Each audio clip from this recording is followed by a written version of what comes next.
Muy buenas a todos, apreciados estudiantes. El día de hoy vamos a hacer un pequeño tutorial muy corto de cómo utilizar Multisync. Recordemos que Multisync es un simulador de circuitos electrónicos profesional y que es muy utilizado en la industria de la electrónica. Así que bueno, vamos a comenzar haciendo una revisión de cómo está conformado el simulador de Multisync. Por aquí arriba tenemos el archivo que nos permite crear un nuevo archivo, abrir uno existente, abrir ejemplos, ya que viene con ciertos ejemplos de simulaciones, cerrar todo, guardar nuestros archivos que hayamos creado, imprimir, ver vistas de impresión, diseños recientes, proyectos recientes y salir. En edición podemos deshacer lo que hayamos hecho, cortar, copiar, pegar, seleccionar todo, buscar, anotación gráfica, establecer órdenes de traer al frente, poner hacia atrás, asignar la capa, orientación para reflejarlo o girarlo, alinear para que se alinee junto un componente con otro, posición de bloques, formas, preguntas, propiedades. Luego por acá en vistas tenemos para acomodar la vista podemos activarlo de cuadrícula, los bordes, la barra de estado.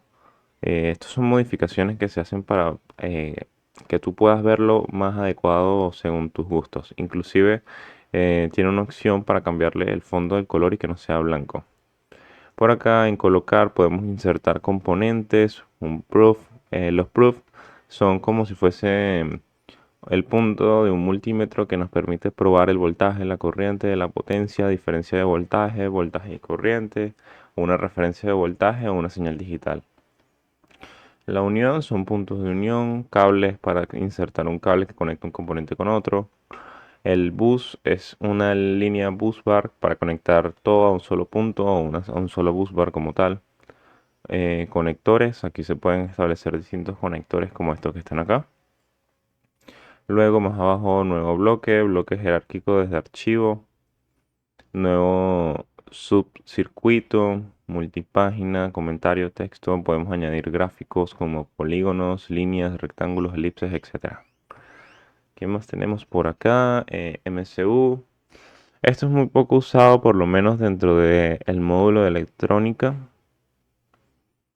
porque esto es para depuración y todo lo demás. Eso es cuando ya se involucra cierto código en la simulación.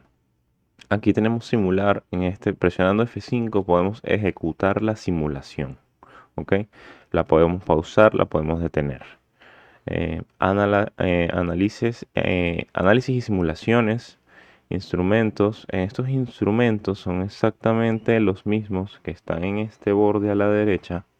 Son todos los mismos, solo que aquí sí tienen el nombre, que son los instrumentos de prueba que podemos utilizar, por ejemplo, el multímetro para medir voltaje, corriente, resistencia, generador de funciones, batímetro, osciloscopio de 4 canales, trazador de volt, contador de frecuencia, generador de palabra, analizador lógico, convertidor lógico. Todo esto son los mismos que están acá. Ok, eso es de los más importantes. Aquí en simular esto y los instrumentos, porque los instrumentos se usan bastante cuando se está diseñando el circuito para poder analizar durante la simulación el comportamiento del voltaje, la corriente, la potencia o la resistencia. Transferir a Utility Board, esto es para utilizarlo ya como placa de diseño, exportar a diseño PCB exactamente. En herramientas tenemos base de datos, esto es para los componentes como tal, asistencia de circuitos, visor de Netlist Spice, esto es para ver el simulador Spice, que es otro modelo de simulación. Ya va, se quedó pegado.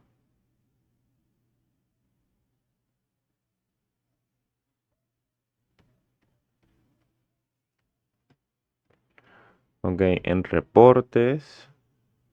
Perdón, sí,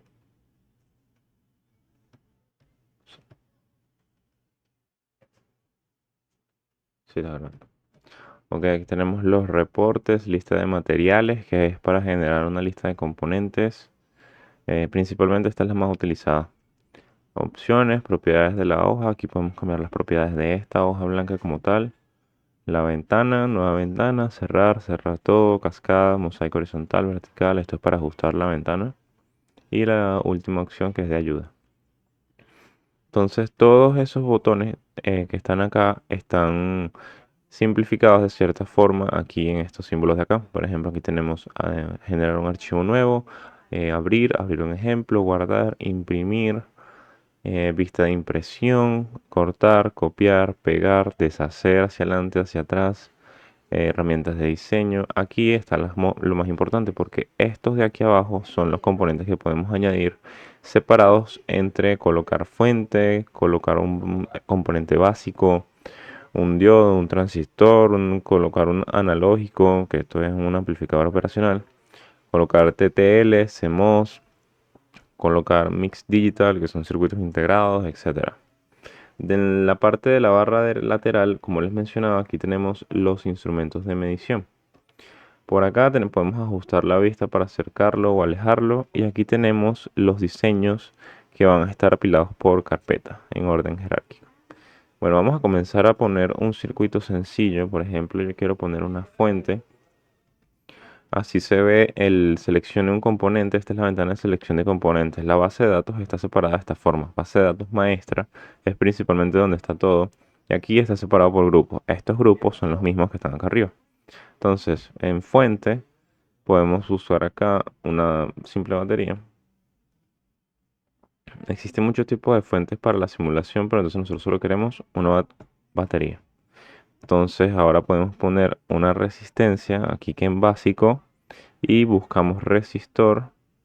Buscamos que sea de 330 ohmios. Ok, la colocamos acá y ahora vamos a colocar un diodo LED. Diodo, un diodo LED. Ah, un diodo LED rojo. Ok, acá. Y un pulsador. Eso está en básicos, si no me equivoco. Eso está por acá. No lo está, no lo veo. Switch. Un switch. Ok, perfecto. Ajá. Una vez que ya tenemos colocado la mayoría de los componentes que sabemos que vamos a utilizar, empezamos a realizar las conexiones. Para realizar las conexiones simplemente tocamos un punto del componente por donde se conecta y lo lanzamos con el otro y lo tocamos. Tocamos acá y tocamos acá. Y vemos cómo se van trazando las líneas rojas que establecen la conexión. Y de acá hasta acá. ¿Ok? Entonces de esa forma hemos armado un circuito bastante sencillo, el cual se va a encender cuando pulsemos la tecla A o cuando toquemos este. Así. Si yo presiono la tecla A, se cierra. ¿Ok? Y vamos a cambiar el voltaje de la fuente. En ciertos componentes podemos cambiar los valores simplemente haciéndole doble clic. Y aquí en valor podemos cambiar sus valores. Entonces esto va a ser de 5 voltios. ¿Ok? Por ejemplo, en resistencia también le podemos cambiar el valor dándole doble clic y aquí podemos ver el valor y lo podemos cambiar manualmente. Inclusive hasta le podemos colocar tolerancias. Aceptar. Cuando queremos ejecutar la simulación presionamos el botón verde. En este momento está corriendo la simulación. Podemos ver que ya se cambiaron estos dos a pausar y detener. Y en el momento que yo presiono la tecla A, ahí podemos ver cómo el LED se enciende aquí en rojo. Si vuelvo a presionar la tecla A, el circuito se abre y se apaga el LED. Entonces esto lo podemos repetir. Si queremos colocar un voltímetro en una punta de prueba como esta, aquí nos dice el voltaje menos 1.29 voltios. Sin embargo, en el momento en el que yo pongo acá, ya me dice que, bueno, esto es porque el circuito es muy sencillo. Entonces el voltaje que existe entre acá y acá obviamente son 5 voltios. Podemos verificarlo mejor con una punta de prueba, con un multímetro mejor que no sea una punta de prueba. Borrar. Detenemos, ponemos aquí un multímetro para seleccionar uno de los componentes de acá. Ajá. Si queremos, por ejemplo, medir el voltaje de la resistencia, colocamos el positivo acá, el negativo acá. Y en el momento que ejecutamos la simulación, hacemos doble clic acá y podemos ver el voltaje que tiene la resistencia en este momento. En el momento en que yo lo abro, la resistencia, el voltaje desaparece por completo. Esos valores son extremadamente pequeños simplemente porque la simulación no es perfecta y no puede simular exactamente 0 voltios. Sin embargo, son valores extremadamente pequeños. Y ahí lo tenemos, 3.212 voltios. ¿Ok? Bueno, ese fue el tutorial de introducción a cómo utilizar multisim.